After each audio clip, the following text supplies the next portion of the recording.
Europejska musi być razem z Ukrainą. My organizujemy tę pomoc, również tutaj w Brukseli. Organizujemy, aranżujemy proces sankcji, ale to jest jedno. To po to, żeby Ukraina mogła przetrwać. Organizujemy dostawy broni, ale także chodzi o to, aby była ta bezpośrednia pomoc finansowa. Owszem, dla Polski. We have decided to grant candidate status to Ukraine and Moldova, and we are ready to grant candidate status to Georgia once priorities will be addressed. C'est un moment historique. This is a historic moment which allows us to design the contours of the European Union by deciding today to grant the status of candidate to Ukraine and to Moldova, and also to be prepared to grant this candidate status to Georgia once the priorities will have been addressed, taking into account for all the countries the reports and the opinions which have been prepared and which will be prepared by the European Commission. It's a very strong message which is being sent out. It's a message of unity, of determination in political terms. And we've had an opportunity to connect with President Zelensky for just a few moments before this press conference, and we'll meet with the other presidents, Zubavishvili and Maysandu, later, hopefully. Now, it was an opportunity to decide on the extension and amplification of support to Ukraine financially, militarily. We also had an opportunity in our conclusions to say that we will address the consequences of this Russian aggression on Ukraine, for example, food security and the whole issue of energy. And then this morning we had an opportunity to meet the leaders of the Western Balkans. That was an opportunity for a dense, fruitful, intense exchange, and it was also an opportunity to reaffirm our desire to breathe new life into this commitment process that we have with the Western Balkans. Now, we want to encourage reform in the area of rule of law, independence of justice, fighting corruption, but it's also important to be engaged with them to resolve a number of disputes which have constituted or still constitute breaks that hold us back. So we really want to move forward. So we're staying committed. We've got this of opinion between Bulgaria, Northern Macedonia, and we're really trying to find a solution. The Parliament has to take some decisions over the next few hours, and we do hope we're going to be able to free up the negotiation process with North Macedonia and also Albania, which is directly concerned by this debate. We also had an opportunity in respect of Bosnia-Herzegovina. There was a real desire around the table to breathe new life into the process with Bosnia-Herzegovina. There was a suggestion made that fairly quickly the Commission could actually come up with a report on the various conditions so that the European Council could come back to the issue of Bosnia-Herzegovina. We said that we're prepared to decide on the status of candidate, taking into account the conclusions of the report to be prepared by the Commission. Furthermore, we support the conclusions from the High Representative on the dialogue between Belgrade and Pristina. We really do want to,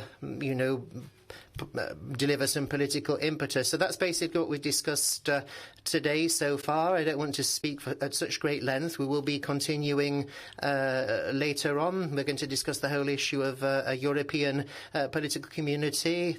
Some preparatory work has been done. The Western Balkan leaders were able to react tentatively to this, and they were rather favourable to it, which was an interesting idea.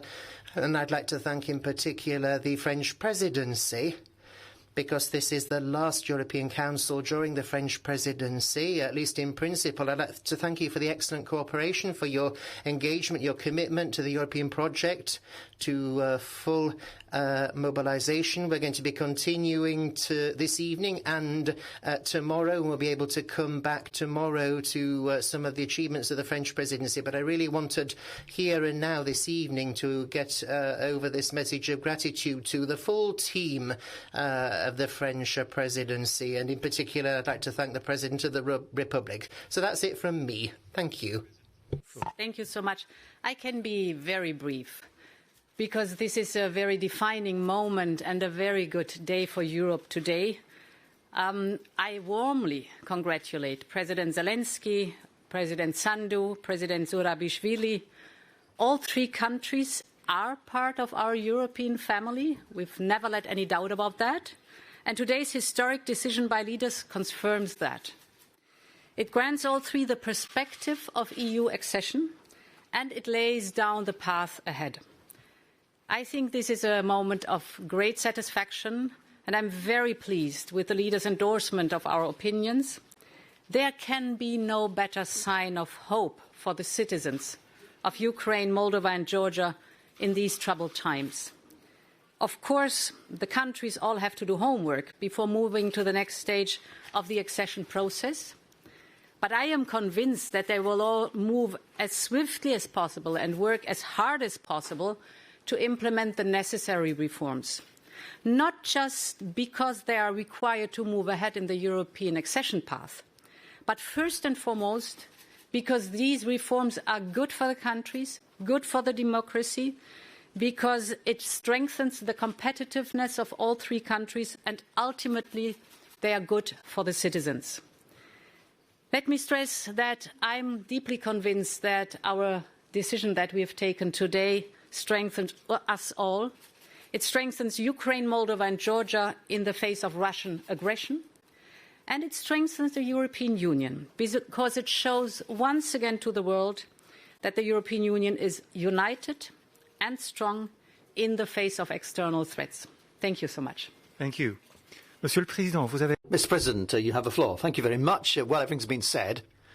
I just wanted to stress just how important this historic moment is in the context we're living through right now, a war decided on by Russia against Ukraine and its people on Ukraine's soil.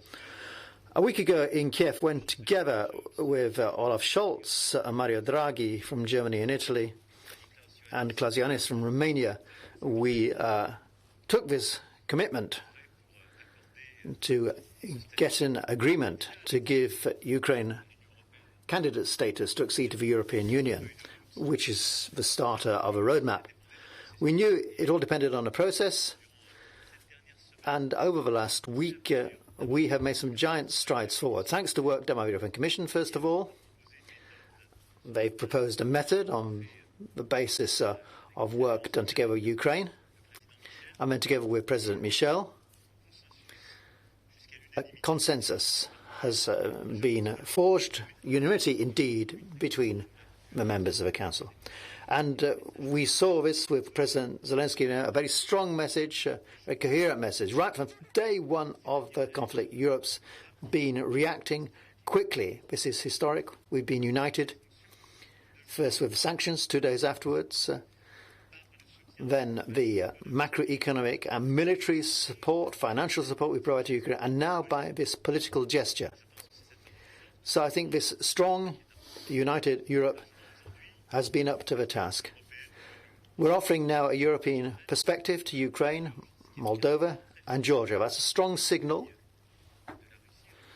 towards Russia in the current geopolitical context, with our choice to give Ukraine and Moldova the status of being candidates to join the EU.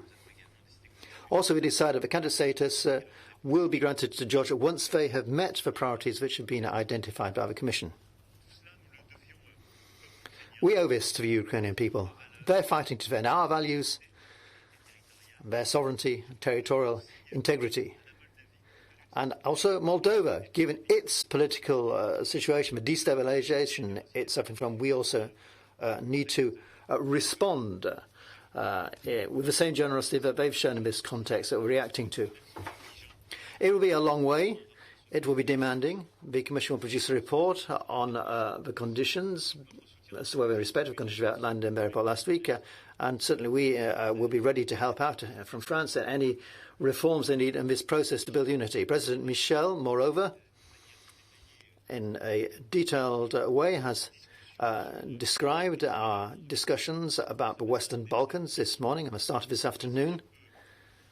Let me say, too, that we will do our utmost to make sure that the vote can be moved in the Bulgarian parliament. And I think that's our responsibility as Europe to meet this opportunity too, so that North Macedonia can take the last step. They've done so much already. They've taken so many risks. In the coming days and weeks, then we need to be able to make that breakthrough too, and also for Albania. And so that way, Albania and North Macedonia can take an important decisive step forward in this process. So it all shows that our neighbourhood, whether we're talking about Ukraine, Moldova, Georgia, Western Balkans, is more essential than ever, because war is back on European soil. We're destabilised by what's going on in our neighbourhood. And so it's in that context that we're going to discuss this evening forms of cooperation, multiple forms of cooperation beyond enlargement, and the project of European political cooperation, which, as President Michel has recalled, was defended very much by Serbia, Albania, and several colleagues. That's it from me for now. Thanks very much to the President and President of the Commission for fantastic work, which has enabled us to take this historic decision today. Irisa, you're first. Please, there's a mic. Yeah. Bonjour. Bonsoir. Good evening.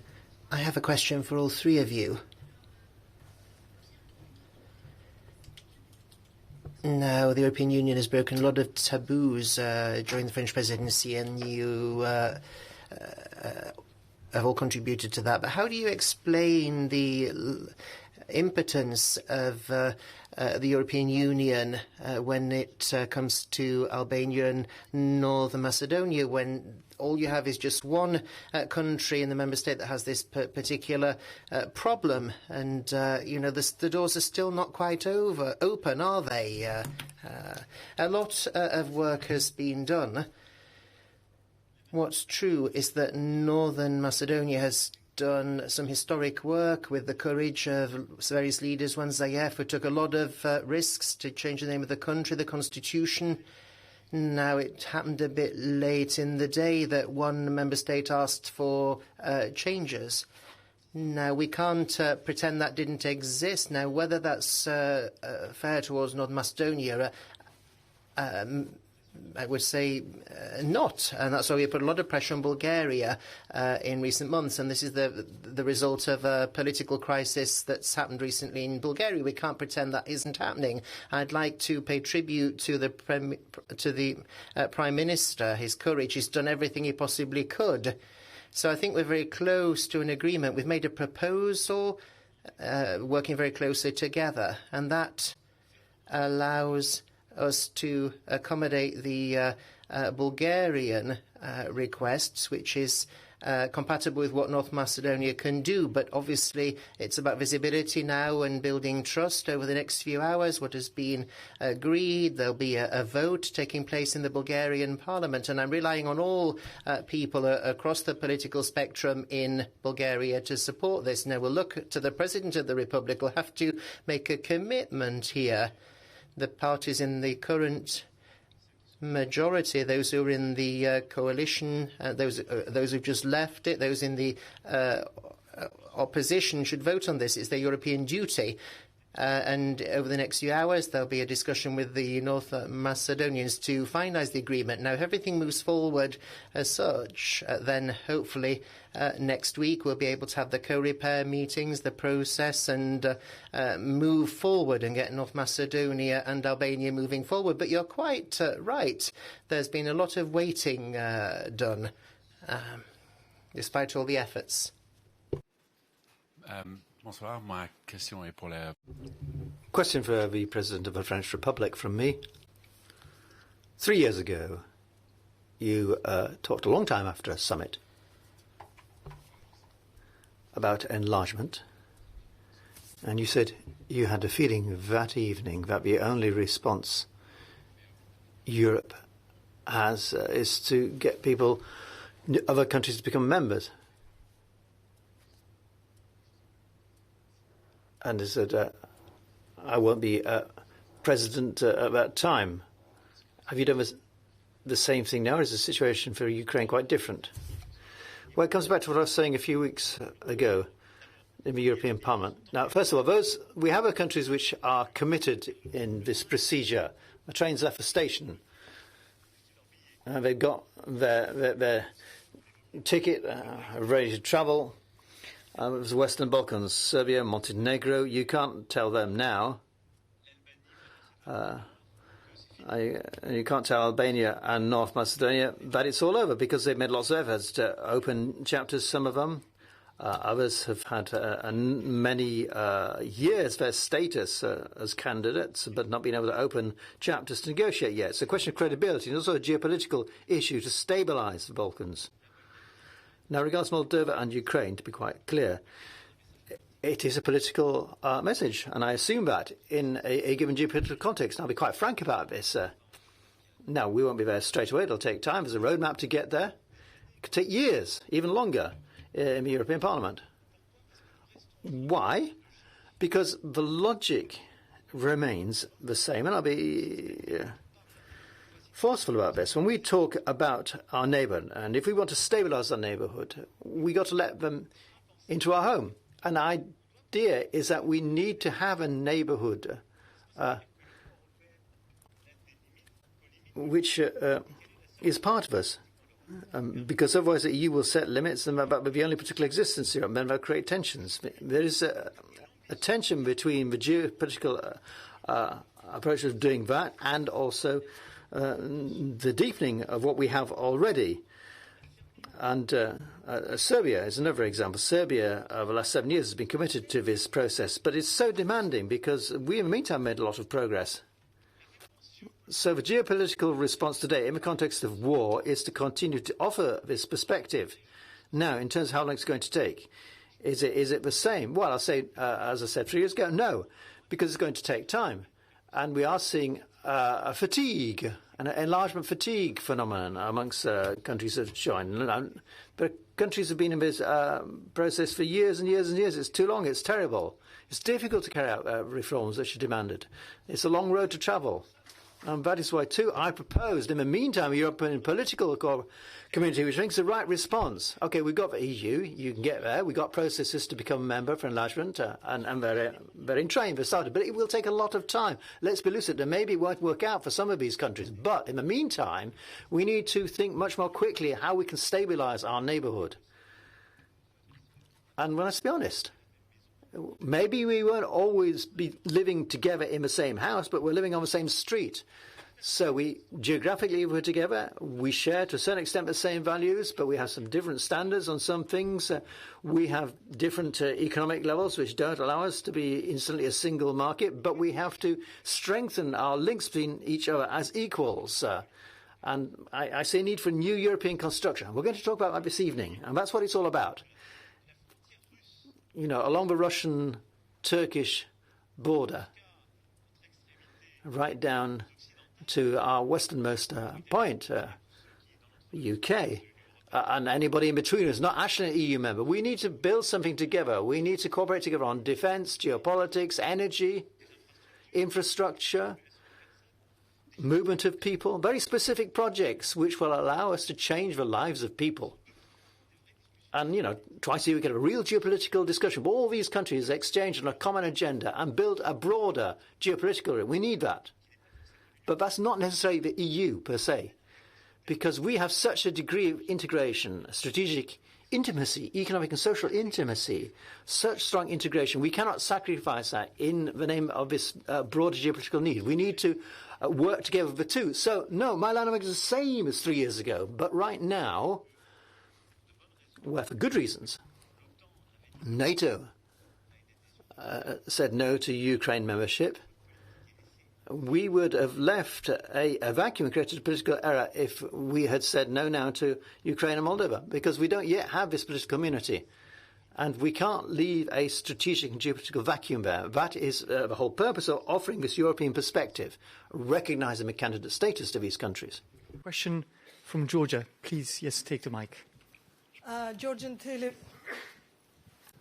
Yeah, Georgian TV company Rustavi too. First of all, congratulations to our Ukrainian and Moldovan friends. Decisions already made now. The main message from you to Georgia, to Georgian people, and your advice, how can quickly we meet these criteria to have this candidate status to finally to be a candidate countries also as our friends. Thank you.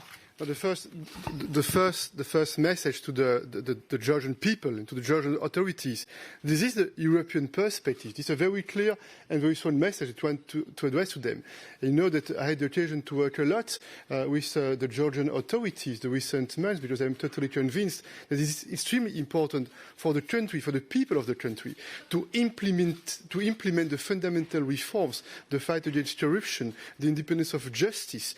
And we are very, very close with all the Georgian institutions in order for them to make progress.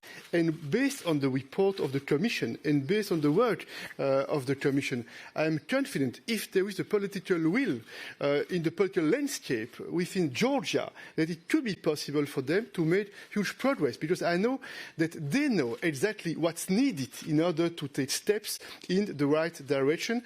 And today we sent a very strong message at the geopolitical level, but not only at the geopolitical level. We know there is a choice made by the Georgian people and the Georgian authorities.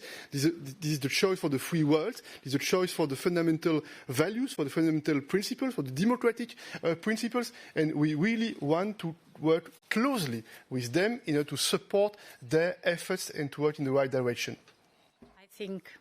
I think my message to the Georgian people is indeed the enormous desire you have and the longing to the European Union is the strongest push on the path forward to the European Union. And Georgia has now gotten the perspective. This is a big step, very substantial, the perspective towards the accession to become a member of the European Union. This is for the first time that they reach that stage. You have a strong economy. There has been a lot of political progress. Now what is needed is to deliver on a few reforms that are important and to show political unity, to engage the civil society and to move forward on these reforms. And then the next steps are within reach. As we are reconvening in a couple of minutes, sorry. Juste, parce que je suis interpellé, mais je partage totalement ce qu'a dit. I would fully support what the President, Madam President, has said. It's a historic day. Let's recognise that for Georgia, prospects of membership. And the Commission has said very clearly what the conditions are for gaining that status of candidate, and that was mentioned by the President. I think we've seen just how clear the Georgian President's message was, and Georgian people went out into the streets and called for more Europe. So there's this groundswell of support for Europe, and that will be the basis for these reforms to be carried out. So we'll have to cut it short here. Thank you very much. Thank you. We'll see each other very soon. Thanks.